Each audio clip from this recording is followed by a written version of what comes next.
पे कोई डाउट नहीं है कि माइनॉरिटी जितना भी कॉम्पिटिटिव एग्ज़ाम्स और गवर्नमेंट जॉब के रेशियो में बहुत ही parallelly according to the population बहुत पीछे जा चुका है। तो ऐसे में ऐसा इनिशिएटिव लेना मुख्तार भाई का ये बहुत बड़ा इनिशिएटिव है, नो डाउट। उन्होंने बहुत काम की बात भी कही, मैं देख रहा था और मैं शांति से आके पूरा प्रोग्राम सुन रहा था। उसका रीज़न यही है कि हम लोग जिस स्ट्रगल के साथ हम लोग गुज़र रहे हैं, हमारा कौम आज के तारीख में गुज़र रहा है।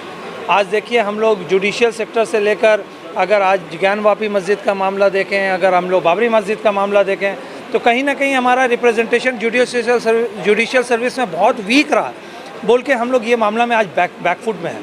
तो हमारा एडमिनिस्ट्रेशन में हमारा आप रेशियो देखेंगे 1% भी, मैंने सेंट्रल गवर्नमेंट में अब देखिएगा 1% रह गया, स्टेट गवर्नमेंट में हम लोग 2% 3% में है।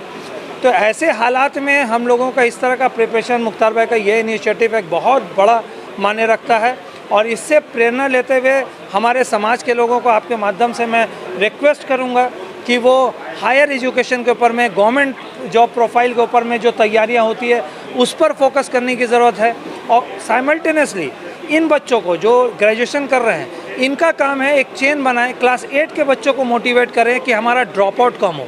मैं अभी यही डिस्कस कर रहा था, मैं हमारे पास डिफरेंट रिपोर्ट से जहाँ पर बताया जाता है हर 100 बच्चा जो स्कूल में एडमिशन लेता है मुसलमान का, आप देखेंगे 10 जाते जाते वो 70 रह जाता है, 12 जाते जाते वो 50 रह जाता है, ग्रेजुएशन करते करते वो सिर्फ 30 रह जाता है। तो 100 में 70 बच्चा ड्रॉप आउट हो जाते हैं।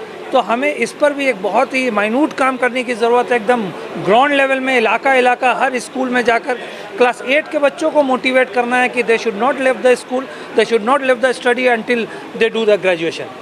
और फिर ग्रेजुएशन का बच्चों को ऑब्वियसली ऐसे समाज के लोग, मुख्तार भाई जैसे लोग, हमारे सिद्दीकी साहब जैसे लोग जो काम कर रहे हैं, ऐसे बच्चों को मोटिवेट करके उस मुकाम तक पहुंचाना जहां वो देश को सर्विस दे सके, जो हमारी कम्युनिटी का नाम रोशन कर सके, अपने समाज का नाम रोशन कर सकें और देश के लिए कुछ कर सकें, वो बहुत ज़रूरी है हमारे समाज के अंदर डालना। देखिए, मैं गवर्नमेंट सर्विस, सिविल सर्विस को बेरोज़गारी का विकल्प नहीं मानता हूँ।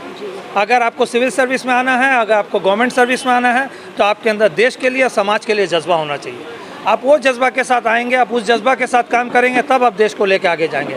पिछले 75 साल के इतिहास में जो हालत एडमिनिस्ट्रेशन का हुआ, जो करप्शन हमारे देश में हुआ है, उसको ठीक करने की ज़रूरत है। तो हमारे नौजवानों से जो आज यहाँ पर जिन लोगों को ये दिया गया है, मैं आपके माध्यम से उनसे भी कहना चाहूँगा कि वो अपनी ड्यूटी ईमानदारी के साथ करें, देश को एक नई दिशा दिखाएं कि हमारे देश करप्शन फ्री दे।